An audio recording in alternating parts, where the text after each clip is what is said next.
我哋嘅作品想藉住創作彩燈，向觀眾展示中華文化傳承落嚟嘅獨特美。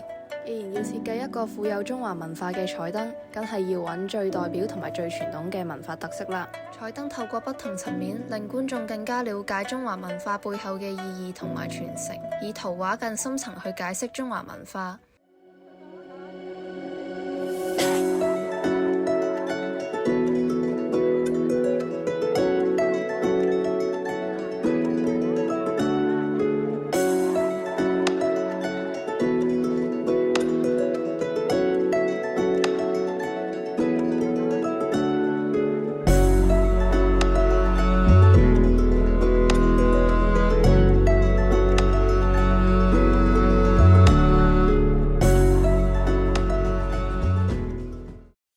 作品圍繞住一名女子嘅人生去解釋中華文化，整個主題以傳承為主。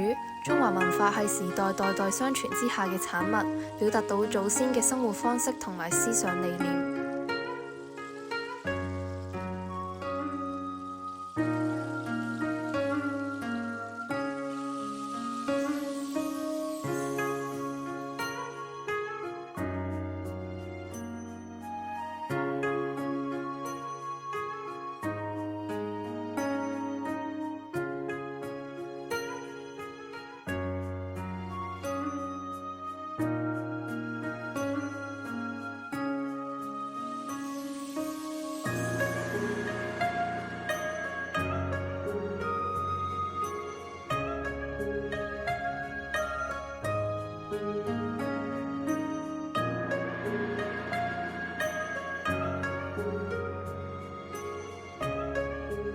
嘅傳係指傳遞，承則是繼承同承接。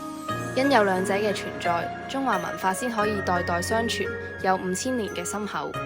新年畫中，彩燈主題裏面嘅女子可以係母親傳遞中華文化，亦可以係畫中嘅小女孩承接中華文化。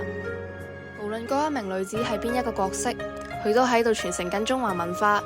有傳先可以有承。